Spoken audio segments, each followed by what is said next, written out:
વડોદરા શહેરના સમાસાવલી રોડ પરની feeling wellness સ્પામાં પીડિતા રોશની શેખ નામની યુવતી કામ કરતી હતી, જેણે આ સ્પામાં કામ કરતી અન્ય છોકરી શિવાની પાસેથી 5,000 રૂપિયા ઉછીના લીધા હતા.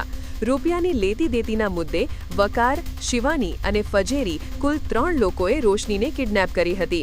કિડનેપ કર્યા બાદ તેઓ તેને જેપી પોલીસ સ્ટેશન હદ વિસ્તારમાં કોઈ અજાણી જગ્યાએ લઈ ગયા હતા. ત્યાં જઈને તેમણે રોશનીને નગ્ન કરી ગળદાપાટું અને અન્ય સાધન વડે ખૂબ જ માર માર્યો હતો. ભોગ બનનાર રોશની શેખે આ અંગે સમા પોલીસ સ્ટેશનમાં ફરિયાદ નોંધાવી છે. સમા પોલીસે તાત્કાલિક કાર્યવાહી કરીને ત્રણેય આરોપીઓ વકાર, શિવાની અને ફજેરી નામની વ્યક્તિને અટકાયત કરી છે. પોલીસે આરોપીઓ વિરુદ્ધ અપહરણ, મારામારી અને નગ્ન કરીને અત્યાચાર ગુજારવાના ગંભીર આરોપો હેઠળ ગુનો નોંધી કાયદેસરની કાર્યવાહી હાથ ધરી છે. સમા પોલીસ સ્ટેશનમાં એક ફરિયાદી બેન દ્વારા એમના અપહરણ અને માર મારવાનો ફરિયાદ કરવામાં આવી હતી. એ બેનને પોલીસ દ્વારા સારવાર માટે મોકલી આપવામાં આવી, એમની સારવાર કરવામાં આવી અને એમની ફરિયાદ દાખલ કરવામાં આવી છે.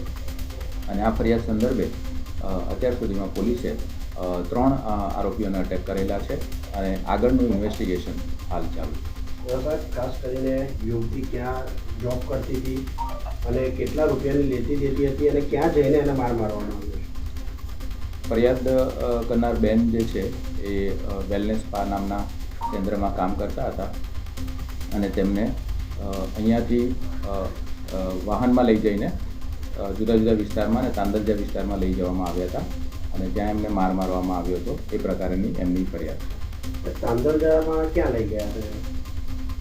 અલગ અલગ વિસ્તારે લઈ ગયા હતા અને આરોપીના ઘરે પણ લઈ ગયા હતા. એ પ્રકારની એ બેનની ફરિયાદ છે. જ્યાં જ્યાં લઈ જઈને માર મારવામાં આવ્યો છે તે લોકો સામે પણ કાર્યવાહી કોઈ થશે? તપાસમાં જે આરોપીઓનું નામ અત્યાર સુધી જાણવામાં આવ્યા છે, જે બહાર આવ્યું છે, એમાંથી તમામ જે સંકળાયેલા હતા એ 3 આરોપીઓને હાલ અટક કરવામાં આવેલા છે. એથી એક ખાસ કરીને મહત્વનો સવાલ છે કે આવા ખૂણા ખાતરામાં જે સ્પા ચાલી રહ્યા છે અને માત્ર 6,500 લેતી દેતીમાં આ રીતનું વર્તન કરવું તે કેટલું યોગ્ય? બિલકુલ, બેનની જે ફરિયાદ છે ભોગ બનનારની, એના ઉપર કાર્યવાહી કરવામાં ખૂબ જ સખત કાર્યવાહી કરવામાં આવી રહી છે.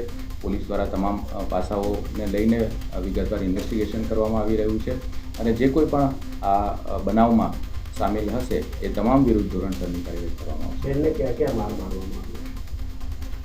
વિગતવાર ફરિયાદમાં બેને પોતાની ફરિયાદ આપેલી છે, તેમાં તેમને માર મારવામાં આવેલો છે, જેની ફરિયાદ લેવામાં આવી છે અને બેનની સારવાર કરવામાં આવી છે અને જે લોકો એમાં સામેલ હતા તેમના વિરુદ્ધ કાર્યવાહી કરવામાં આવી છે.